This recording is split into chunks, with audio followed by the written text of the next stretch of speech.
Hari ini topik yang kita bahas adalah menaati perasaan hayat. Ya, menaati perasaan hayat. Jadi artinya adalah bahwa kita adalah yang telah memiliki hayat, dan hayat di dalam kita ini adalah punya perasaan.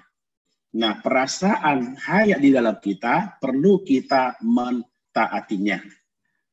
Terlebih kita setelah kita beroleh selamat, setelah kita percaya Tuhan Yesus, kita semua orang Kristen telah memiliki hayat ini.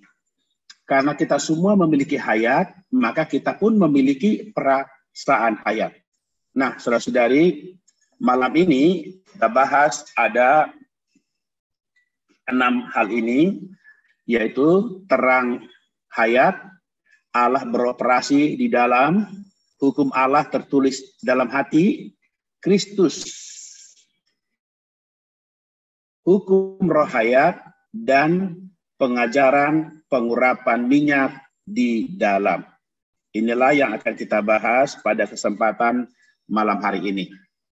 Yang pertama kita bahas adalah tentang terang hayat. Menurut 1 Yohanes 5 ayat 11 dan 12 mengatakan bahwa siapa yang memiliki anak, ia memiliki hidup. Hidup di sini, saudara-saudari, adalah hayat. Ya, jadi kita ulangi kembali bahwa hayat ini adalah hayat Allah.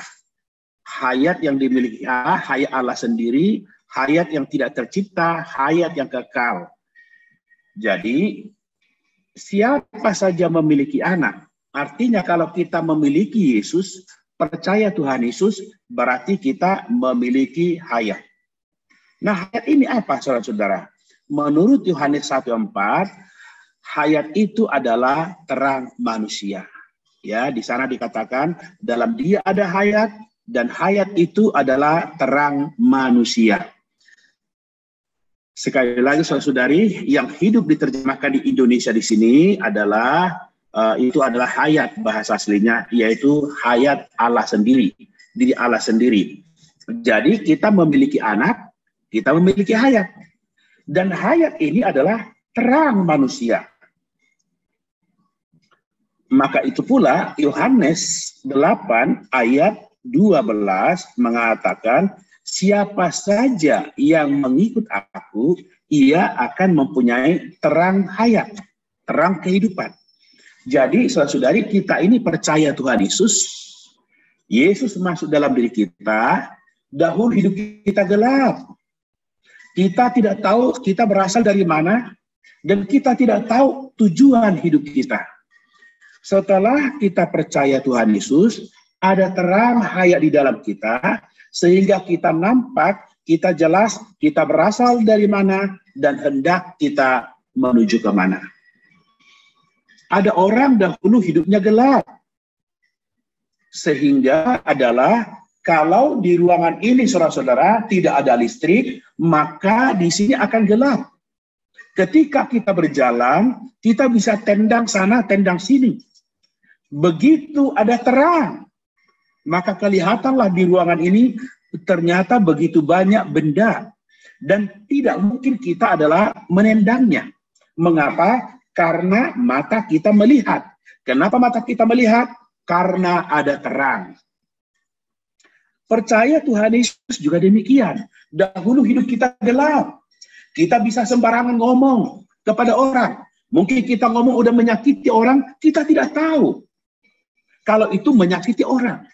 Tetapi setelah kita percaya Tuhan Yesus, ada terang di dalam diri kita. Ada orang mengambil barang milik orang lain. Dia mengatakan adalah dia mengamankan. Tetapi setelah Tuhan masuk dalam diri kita, menerangi bahwa itu adalah mencuri. Bahwa itu bukan milik kita, saudara-saudara. Ada terang kehidupan, ada terang hayat di dalam diri kita ini. Jadi siapa saja yang punya anak, percaya Tuhan Yesus, memiliki anak. Dan memiliki anak, memiliki terang. Dan memiliki hayat. Dan hayat itu adalah terang manusia. Kemudian kita melihat hukum Allah tertulis dalam hati kita. Saudara-saudari, kita tidak hanya punya hak terang, kita juga memiliki hukum Allah. Hukum Allah itu tertulis di dalam hati kita. Kalau dahulu hukum Allah itu tertulis di dalam loh batu. Tetapi Allah ingin menulis hukumnya di dalam hati kita. Pernah ada orang yang kedapatan berbuat zina, dihadapkan kepada Tuhan Yesus, supaya mereka mengatakan, menurut hukum Musa, orang ini harus dilempari dengan batu sampai mati. Tetapi Yesus membungkuk ke tanah, dia menulis. Lalu kemudian Yesus berdiri mengatakan, siapa di antara kalian yang tidak pernah berdosa, hendaklah ia yang pertama merajam atau melempari orang ini dengan batu. Saudara-saudari, Yesus membungkuk ke tanah. Dia menulis. Seolah-olah Yesus berkata, bahwa kalian sekarang memberitahu kepada saya hukum Allah, yaitu hukum Musa, hukum Taurat yang ditulis di atas loh-loh batu. Namun hari ini, aku ingin menulis hukumku di dalam tanah, yaitu di dalam hati manusia. Karena itu, saudara-saudara, Ibrani pasal 8 dan pasal 10 mengatakan, aku akan menaruh hukumku dalam akal budi mereka, dan menuliskannya dalam hati mereka. Ini sudah nubuatan di kitab Yeremia, saudara-saudara, bahwa Allah ingin menaruh hukumnya dalam akal budi kita, menuliskannya di dalam hati kita. Bukan lagi sesuatu hukum Allah yang di luar, bukan lagi sekedar hukum Allah yang di loh-loh batu, tetapi Allah, saudara-saudari, ingin menulis hukumnya bukan di dalam kertas, di atas kertas, bukan di atas loh batu, tetapi menuliskannya di dalam hati kita. Manakala hukum Allah ditulis dalam diri kita, barulah kita mampu mentaatinya. Ketika hukum Allah ditulis di luar, saudara, kita sulit mentaatinya. Walaupun dulu orang Israel selalu mengatakan, supaya kuatkanlah kami untuk melakukan sesuai dengan firman-Mu. Tetapi tetap cerita mereka hanyalah gagal, jatuh, silih berganti. Saudara-saudari, bukan hanya hukum Allah, ada hukum rohayat. Saudara-saudari, hukum rohayat ini, Roma 8 ayat 2 mengatakan, hukum rohayat telah memerdekakan kamu dalam Kristus dari hukum dosa dan hukum maut. Ini adalah pengalaman Paulus. Paulus memiliki pengalaman bahwa Paulus ini orang yang baik sekali. Dia ingin mentaati hukum Allah. Setiap kali hukum Allah, perintah Allah datang dalam dirinya, dia ingin melayani hukum Allah. Dia ingin taat kepada hukum Allah. Tetapi setiap kali dia ingin melakukan kehendak Allah, setiap kali ingin dia berbuat baik sesuai hukum Allah, maka dia mendapati ada hukum lain, yaitu hukum dosa yang menekan dirinya. Sehingga seringkali dia hukum dosa dan hukum maut ini membuat adalah Paulus gagal. Sehingga dia tidak mampu melakukan hukum Allah. Walaupun hukum Allah itu baik, walaupun hukum Allah itu rohani, dan di dalam diri Paulus ingin melakukan hukum Allah, tetapi setiap kali ingin melakukan hukum Allah, dia tidak mampu. Mengapa? Karena ada hukum dosa dan hukum maut yang membuat dia tidak mampu. Hukum dosa, hukum maut artinya adalah membuat kita lemah, membuat kita tidak berdaya. Setiap kali perintah Allah datang, ada maut di dalam diri kita. Kita melemah, kita tak berdaya, kita tidak bisa melakukan hukum Allah. Hukum dosa artinya adalah, tapi terhadap dosa, kita mempunyai kekuatan untuk melaksanakannya. Terhadap Allah, terhadap keinginan Allah, terhadap kehendak Allah, kita tidak mampu melakukan. Tapi dosa, berjudi, melakukan berbagai hal yang negatif, kita mampu melakukannya. Saudara-saudara, itulah hukum dosa dan hukum maut. Sehingga Paulus sering mengatakan, aku manusia celaka. Siapa yang bisa melepaskan aku dari hukum dosa dan hukum maut ini? Oh, Paulus, dia dengan akal budinya melayani hukum Allah. Dengan dagingnya, tubuhnya ini, dia melayani hukum dosa dan hukum maut. Lalu dia harus bagaimana, saudara-saudara? Oh, pengalaman dia adalah sedemikian. Dia seringkali melakukan apa yang tidak ingin dilakukan. Itulah Roma pasal 7. Di akhir Roma pasal 7, Paulus berteriak, siapakah yang akan melepaskan aku ini dari hukum dosa dan hukum maut? Oh, puji Tuhan, Kristus Yesus. Sekarang dikatakan hukum roh hayat telah memerdekakan aku dalam Kristus dari hukum dosa dan hukum maut. Jadi dengan hukum melawan hukum. Ada hukum Allah di luar kita. Hukum Allah ini rohani. Hukum Allah ini baik. Hukum Allah ini kudus. Dan kita condong ingin melakukan hukum Allah. Karena kita diciptakan menurut gambar dan rupa Allah. Ingin melakukan hukum Allah. Setiap kali ingin melakukan hukum Allah, ada hukum yang lebih kuat lagi. Yaitu hukum dosa dan hukum maut menekan kita. Oh, kalau hanya demikian saudara-saudara, kita menjadi manusia celaka. Tapi haleluya, Paulus mengatakan, syukur kepada Allah dalam Kristus Yesus. Sampai pasal 8 ayat 2, hukum roh hayat. Saudara-saudari, kalau bahasa Indonesianya itu nggak jelas, ya. Tapi kalau bahasa Inggris jelas, for the law of the spirit of life has freed me from the law of sin and death. Jadi karena hukum roh hayat telah memerdekakan aku dalam Kristus dari hukum dosa dan hukum maut. Ada hukum yang lebih hebat, yaitu hukum dosa dan hukum yang bisa mengalahkan hukum dosa dan hukum maut, yaitulah hukum roh hayat. Oh, saudara-saudari, ada hukum gravitasi. Hukum gravitasi, setiap benda dilempar ke atas akan jatuh ke bawah. Itu hukum gravitasi. Bagaimana cara mengalahkan? Bukan dengan kita tekan begini, saudara-saudara. Walaupun HP ini tidak berat, kita mau menahan HP ini supaya nggak jatuh. Berapa lama kita kuat, saudara-saudara? Berapa lama? Nggak mungkin 10 menit. Kita udah lelah tangan kita. Kita melawan hukum dosa dan maut. Dengan akal budi kita, dengan perbuatan baik kita, kita melawan. Tidak bisa. Paling hanya bisa sebentar. Tapi haleluya, caranya adalah, amen, ada hukum aerodinamik. Sehingga bisa pesawat bisa terbang. Mengalahkan hukum gravitasi. Di dalam kita ada hukum roh hayat. Membuat kita terbang melayang, membuat kita dimerdekakan dari hukum dosa dan hukum maut. Selanjutnya, saudara-saudari, Allah beroperasi di dalam. Allah di dalam diri kita.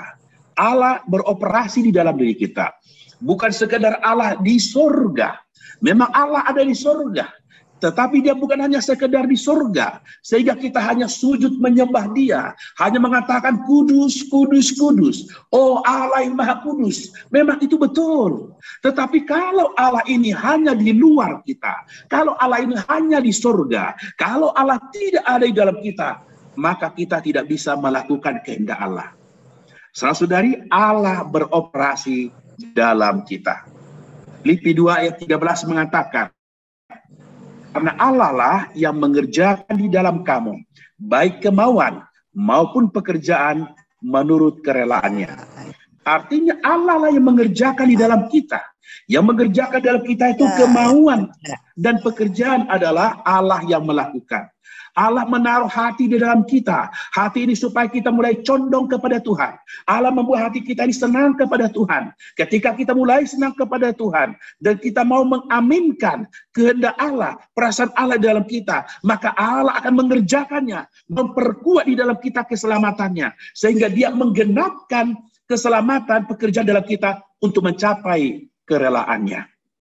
Jadi Allah, saudara-saudara, yang mengerjakan, bahwa kemauan itu sendiri Allah yang memberi. Ya, dia mengerjakan dalam diri kita. Semoga kita senantiasa berdoa agar Allah semakin beroperasi, semakin bekerja di dalam diri kita. Saudari, kita Ibrani mengatakan Allah memperlengkapi kamu dengan segala yang baik untuk melakukan kehendaknya dan mengerjakan di dalam kita apa yang berkenan kepadanya melalui Yesus Kristus. Saudara-saudara, untuk melakukan apa yang berkenan kepada Allah, saudara-saudara, haleluya, Allah memperlengkapi kita memperlengkapi kita dengan segala yang baik. Lebih-lebih Yesus Kristus di dalam diri kita. Jadi adalah kita jangan pernah kita berbangga diri, jangan kita pernah sombong, jangan pernah kita merasa diri kita hebat, kita bisa diperkenan oleh Allah, kita bisa melakukan kehendak Allah. Saudara-saudara, ingatlah bahwa itu adalah Allah semua yang melakukan di dalam diri kita. Kemudian, Kristus hidup di dalam kita. Haleluya. Allah kita adalah Allah Tritunggal. Dia Allah, dia Kristus, dia Roh itu. Kristus adalah di dalam kita. Bukan hanya Allah, Roh, Kristus, Allah Tritunggal ada di dalam kita. Dan hanya ada, bahkan dia hidup, saudara-saudara. Galatia 2 ayat 20 mengatakan, Kristus yang hidup di dalam aku. Asalnya adalah Paulus, tidak bisa melakukan yang lain. Tetapi mengatakan dia telah tersalib. Dan apa yang dilakukan ini adalah Kristus. Bukan aku, melainkan Kristus. Jadi Kristus yang hidup di dalam kita, dialah saudara-saudara yang mampu melakukan segala perkara yang berkenan kepada Tuhan. 2 Korintus 13 ayat 5 mengatakan bahwa Kristus Yesus ada di dalam diri kamu. Kita perlu mengecek diri kita. Apakah kita teguh dalam iman? Apakah kita setia? Saudara-saudara, melalui gimana? Melalui Kristus ada di dalam diri kita. Bila mana Kristus tidak ada dalam diri kita, kita tidak akan teguh. Kita tidak akan kuat. Jangankan penderitaan, melakukan kehendak Allah pun kita tidak bisa. Apalagi untuk melakukan kehendak Allah, berbarengan dengan ada penderitaan, ada kesulitan, ada rintangan, ada halangan. Saudara-saudari, tetapi Tuhan Yesus, Paulus, dan banyak hamba Tuhan, walaupun aral merintang, walaupun tentangan hebat, walaupun angin sakal datang, tetapi dia tetap bisa maju. Dia tetap bisa melakukan kehendak Allah. Mengapa? Karena Kristus Yesus ada di dalam diri kita. Kemudian pengajaran pengurapan minyak di dalam. Ada pengurapan minyak di dalam kita, saudara-saudara. Ada minyak urapan. Minyak urapan itu, saudara-saudara, adalah Roh Kudus.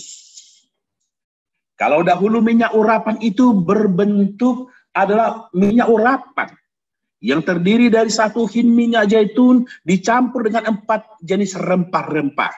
Tetapi itu ternyata melambangkan Roh Kudus yang ada di dalam diri kita, yang mengurapi batin kita. Karena itulah 1 Yohanes 2 ayat 27 mengatakan, sebab di dalam diri kamu tetap ada pengurapan yang telah kamu terima dari Dia. Karena itu, kamu tidak perlu diajar oleh orang lain, tetapi sebagaimana pengurapannya mengajar kamu tentang segala sesuatu. Saudara-saudari, kita lihat di sini, sebab di dalam diri kamu tetap ada pengurapan. Ada pengurapan. Ini pengurapan ini adalah minyak urapan, saudara-saudara, yang ada dalam diri kita, yang telah kita terima dari Tuhan. Nah, minyak urapan ini mengajar kita tentang segala sesuatu. Nah, karena dia mengajar kita tentang segala sesuatu, maka kita tidak perlu lagi diajar oleh orang lain. Saudara-saudari, poin berikutnya adalah perasaan hayat. Perasaan hayat. Tadi sudah kita bahas bahwa Allah yang kita percaya ini adalah Allah yang hayat. Dia adalah hayat. Tetapi agar hayat ini bisa masuk dalam diri kita, dia harus melalui proses. Dia harus menjadi manusia. Hidup di atas bumi selama 33,5 tahun. Disalibkan di Bukit Golgota. Dikuburkan. Pada hari ketika dia bangkit, menjadi roh pemberi hayat. Roh pemberi hayat inilah baru dia bisa masuk dalam diri kita. Begitu masuk dalam diri kita, itulah hayat, saudara-saudara. Nah, di dalam diri kita dia tinggal, karena dia hidup, maka dia punya perasaan. Nah, perasaan hayat di dalam diri kita ini Terang hayat menerangi di dalam kita, saudara-saudara. Ya, terang hayat menerangi di dalam kita. Lalu di dalam kita timbul suatu perasaan. Apa yang dirasakan oleh batin kita adalah yang dilihat oleh batin kita. Di batin kita, kita bisa merasakan. Tetapi yang kita rasakan ini adalah karena batin kita juga telah melihatnya. Hukum Allah atau hukum roh hayat di dalam kita menyatakan daya gunanya. Sehingga di dalam kita timbul perasaan. Jadi adalah hukum hayat ini. Bekerja, berdaya guna. Ketika bekerja dalam berdaya guna, maka kita timbul perasaan, saudara-saudara. Dan saudara-saudari, bahwa semakin tinggi hayat, maka perasaannya pun semakin tinggi. Ada hayat tumbuhan, ada rumput-rumput, dia terlalu ada perasaan. Kemudian sampai rumputan, ada bunga-bunga, sampai ada pohon yang besar. Kemudian ada ikan. Mulai perasaannya makin tinggi, karena hayatnya makin tinggi. Kita tangkap ikan, bisa dia melawan. Ada hayat binatang. Dia punya perasaan. Disakiti, bisa melawan. Hayat manusia lebih tinggi lagi. Sehingga perasaannya pun lebih tinggi. Oh, hayat yang tertinggi adalah hayat Allah. Hayat Allah ini yang tertinggi ini, maka perasaannya pun sangat tinggi, saudara-saudara. Itu adalah tergantung bagaimana kita mentaati perasaan hayat. Allah beroperasi dalam kita pasti menimbulkan perasaan di dalam kita. Jadi tadi adalah hayat, hukum Allah, hukum hayat. Lalu Allah beroperasi, semua ini saudara-saudara menimbulkan perasaan di dalam kita. Kristus di dalam kita bukan hanya hidup, tapi juga sedang hidup. Sebab itu di dalam kita pasti ada perasaan. Saudara-saudara, pasti ada perasaan. Semua yang hidup, yang berhayat ada perasaan. Hayat Kristus lebih tinggi dan dia di dalam kita. Pasti hayatnya, perasaannya lebih tinggi. Permintaannya, tuntutannya jauh lebih tinggi. Tetapi haleluya, dia tidak hanya ada tuntutan, dia juga mensuplai kita dengan dirinya sendiri. Pengajaran pengurapan minyak yang ada di dalam kita adalah pengurapan minyak urapan di dalam kita. Sebab itu di dalam kita pasti ada perasaan. Ada pengajaran. Roh Kudus di dalam kita seperti minyak urapan beredar, bergerak di dalam kita, memberikan urapan di dalam kita. Nah, urapan ini mengurapi kita, maka adalah kita perlu ada perasaan. Minyak urapan melakukan pengajaran pengurapan di dalam kita adalah suara dari penerangan dan penerangan wahyu Roh Kudus di dalam kita. Oh, ketika kita melakukan sesuatu, oh, dia akan mengurapi kita, membuat kita damai atau gelisah. Bila mana apa yang kita lakukan ini berkenan kepadanya, maka perasaan kita ini perasaan damai, nyaman. Bila tidak, maka akan gelisah, saudara-saudara. Ini adalah perasaan, ini adalah suara dan penerangan Roh Kudus yang ada di dalam diri kita. Suara dan penerangan yang menyatakan dia berkenan atau tidak di dalam diri kita. Apa yang kita rasakan di dalam kita adalah apa yang terlihat dan terdengar di dalam kita. Kita saudara-saudari bercerita tentang di dalam batin. Di dalam batin agar kita bisa merasakan dan mendengar suara hayat di dalam diri kita. Sehingga mata batiniah kita bisa melihat, bisa mendengar, bisa merasakan hayat di dalam diri kita. Nah, saudara-saudari, kalau ternyata ini semua ada perasaan hayat. Kalau semua ada perasaan hayat tadi, apakah tanggung jawab kaum beriman terhadap perasaan hayat ini? Tanggung jawab kita, saudara-saudara, kita perlu senantiasa menurut roh. Kita juga perlu menaruh pikiran kita di atas roh. Roma pasal 8 ayat 4-8 mengatakan menurut roh. Supaya kita hidup bukan menurut daging, menurut roh. Lalu menaruh pikiran kita di atas roh. Karena menaruh pikiran kita di atas roh adalah hidup dan damai sejahtera. Jadi tanggung jawab kita perlu menurut roh. Tanggung jawab kita perlu menaruh pikiran kita di atas roh. Bila mana terjadi sesuatu menimpa diri kita, saudara-saudara, jangan biarkan pikiran kita melayang-layang, mengapa begini, mengapa begitu. Jangan biarkan pikiran kita menyalahkan situasi, menyalahkan lingkungan, menyalahkan keluarga dan lain-lain. Tetapi adalah taruhlah pikiran kita ke atas Roh, agar kita mengalami hayat dan damai sejahtera. Menurut Efesus 4 ayat 19 dan 20, bahwa tanggung jawab kita adalah kita perlu peka atau mentaati perasaan ini. Jangan seperti orang lain yang perasaan mereka telah tumpul, tetapi bukan demikian dengan kamu, ya, belajar dari Kristus. Jadi perasaan hayat dalam kita perlu belajar dari Kristus.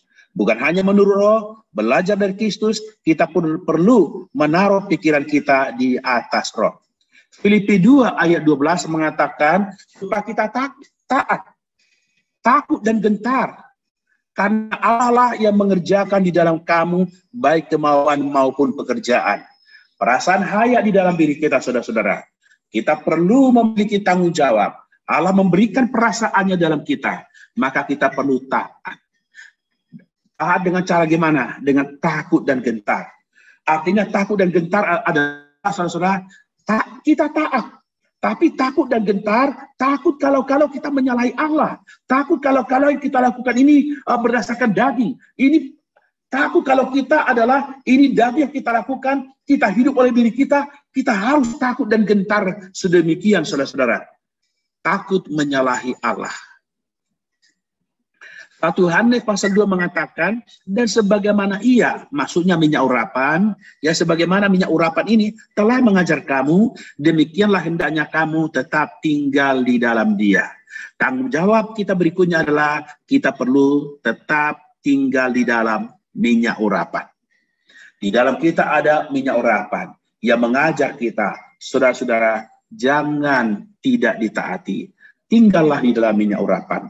Minyak urapan ini adalah Roh Kudus. Dia seperti burung merpati yang begitu lembut. Bila mana kita tidak menghiraukannya, dia akan terbang. Saudara-saudari, bahwa minyak urapan mengurapi di dalam kita. Allah mengendaki agar kita tinggal di dalamnya. Untuk hal itu, saudara-saudari, perasaan hayat di dalam kita ini perlu dipelihara. Perasaan hayat dalam kita perlu dipulihkan. Perasaan hayat di dalam kita perlu ditumbuhkan. Jadi ada perasaan hayat. Nah, perasaan hayat ini, saudara-saudara, perlu dipelihara. Supaya perasaan ini ada terus. Jangan sampai tumpul. Jangan sampai itu kita nggak punya perasaan. Jangan sampai udah marahi orang nggak ada perasaan. Jangan sampai kita udah maki-maki orang nggak ada perasaan. Udah mencuri barang orang lain sudah ada perasaan. Saudara-saudara, kita perlu memelihara. Bila mana adalah perasaan hayat dalam kita ini adalah sudah lama tidak ada. Saudara-saudara perlu dipulihkan. Ya, perlu dipulihkan. Karena walaupun kelihatannya perasaan hayat dalam kita itu sekali kita tidak taati, sekali kita abaikan, sekali kita tidak nurut, lama-lama perasaannya makin hilang. Tetapi bukan hilang dia sama sekali. Tetap masih ada perasaan kecil. Bila mana kita taat kepada itu, saudara-saudara, maka kita akan pulih kembali perasaan itu. Nah, perasaan hayat itu juga perlu bertumbuh, saudara-saudara. Karena itu perlu dipupuk, perlu diserami, perlu diciptakan kondisi supaya perasaan hayat kita ini mengalami pertumbuhan yang sejati. Kalau demikian, saudara-saudara, maka kita akan menerima hasil ketaatan kita terhadap perasaan hayat. Ketika kita taat, saudara-saudara, terhadap perasaan hayat ini, apakah hasil yang kita miliki? Pertama, saudara-saudara, ada hayat dan damai sejahtera. Itu yang dikatakan di dalam kitab Roma. Meletakkan pikiran di atas daging adalah maut. Tetapi meletakkan pikiran di atas roh adalah hayat dan damai sejahtera. Adalah hayat. Ketika pikiran kita taruh dalam roh, maka akan penuh dengan hayat, penuh kehidupan, penuh damai sejahtera, kenyang rasanya batin kita ini, puas rasanya batin kita. Semakin kita biarkan pikiran kita berlalang-lang buana, kita biarkan pikiran kita mencurigai orang lain, kita biarkan pikiran kita ini menyalahi orang lain, setan berkempik sorak di sana. Oh, setan akan senang karena dia merebut pikiran kita, ditawan pikiran kita. Namun saudara-saudari, hasil daripada pikiran kita direbut oleh setan adalah kita akan gelisah, kita khawatir, perasaan kita gelap, perasaan kita mati. Namun manakala pikiran kita ditaruh di dalam roh, hasilnya adalah hasil kita mentaati perasaan, maka penuh dengan hayat, penuh kehidupan, penuh rasanya keleluasaan dan damai sejahtera, sentosa, kenyang rasanya batin ini, puas rasanya batin kita. Berikutnya saudara-saudari adalah kita tinggal di dalam Tuhan. Semakin kita mentaati perasaan hayat, saudara, sebagaimana ia minyak urapan dahulu telah mengajar kamu, demikianlah hendaknya kamu tetap tinggal di dalam dia. Saudara-saudara, ketika minyak urapan mengajar kita, di satu pihak kita perlu tinggal di dalam minyak urapan sebagai tanggung jawab kita. Tetapi kita ditinggal di dalam Tuhan juga hasil karena kita mentaati perasaan hayat di dalam kita. Makin kita bisa tinggal di dalam Tuhan. Saudara-saudara, kenapa? Karena makin mentaati perasaan hayat. Makin kita taati perasaan hayat, makin tinggal di dalam Tuhan. Lalu, hasil berikutnya adalah kita makin mengerjakan keselamatan kita. Kita mengerjakan keselamatan. Karena itu dikatakan adalah telah kerjakan keselamatanmu dengan takut dan gentar. Di satu pihak ada perasaan di dalam kita. Maka terhadap perasaan hayat ini kita perlu takut dan gentar. Namun di pihak lain ini adalah yang mengerjakan keselamatan dalam kita adalah Allah. Dan karena Allah di dalam kita bekerja, kita mentaatinya, maka kita pun semakin mengerjakan keselamatan kita. Saudara-saudari, berikutnya adalah menggenapkan kerelaan Allah. Allah punya kehendak, Allah punya kerelaan, Allah punya keinginan. Keinginan Allah itu bagaimana menggenapkannya, saudara-saudara?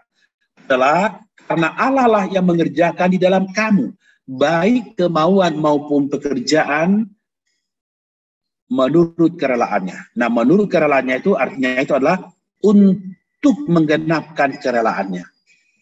Jadi adalah Allah mengerjakan di dalam kita baik kemauan maupun pekerjaan untuk menggenapkan kerelaan Allah.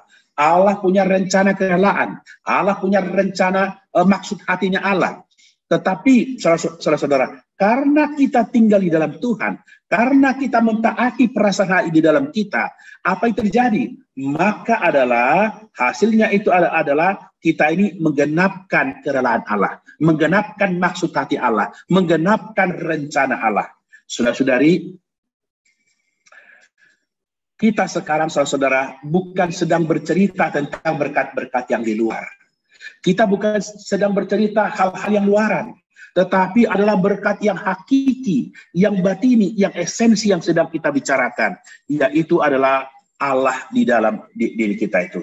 Nah, untuk Allah di dalam diri kita, saudara-saudara, ada perasaan. Saudara-saudara, bukan dia hanya di dalam kita, bukan hanya dia tinggal di dalam kita, bahkan adalah, dia akan bekerja di dalam diri kita, saudara-saudara. Dia hidup di dalam kita. Dia sebagai hukum dalam kita, hukum hayat di dalam kita. Kita perlu kerjasama dengan Tuhan untuk melaksanakan kehendak Allah. Allah ingin menyalurkan hayatnya dalam diri kita, agar kita ini menjadi sama seperti Allah di dalam hayat, di dalam sifatnya, di dalam fungsinya, sehingga kelak kita semulia dengan Tuhan. Tetapi untuk hal itu, saudara-saudara, kita perlu mentaati perasaan hayat di dalam diri kita. Allah memperlengkapi kita untuk melakukan kehendaknya, untuk mengerjakan di dalam kita apa yang berkenan kepadanya, saudara-saudara. Ini adalah hasil-hasil kita adalah mentaati perasaan hayat.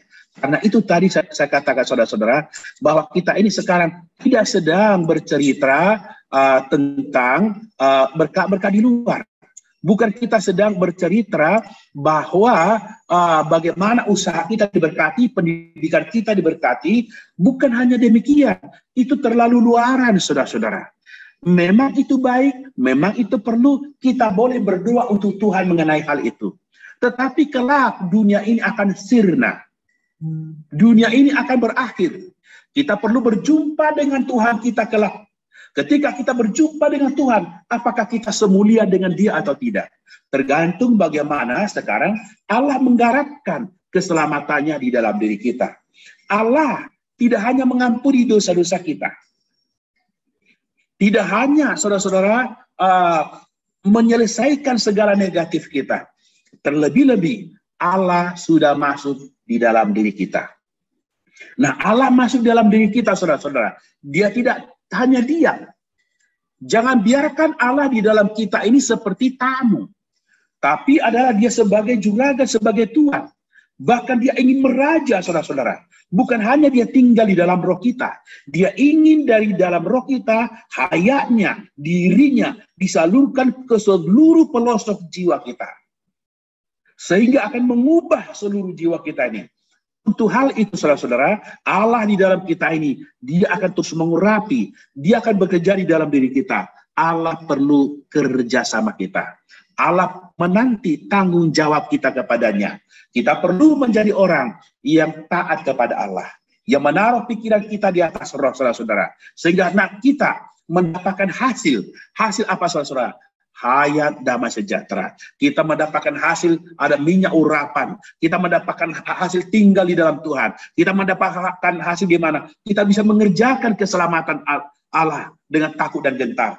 Oh, saudara-saudara, semakin kita demikian, maka semakin mirip dengan Allah. Semakin taat demikian, semakin Allah bekerja, semakin kita adalah serupa dengan Allah. Moga-moga, saudara-saudari, kita memberikan diri kita untuk senantiasa taat kepada Tuhan. Senantiasa mentaati perasaan di dalam diri kita. Jangan biarkan kalau ada perasaan di dalam kita, jangan biarkan berlalu begitu saja.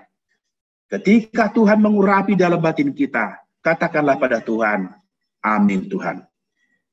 Ketika Anda amin kepada perasaan di dalam, maka Allah akan semakin memperkuat pekerjaannya.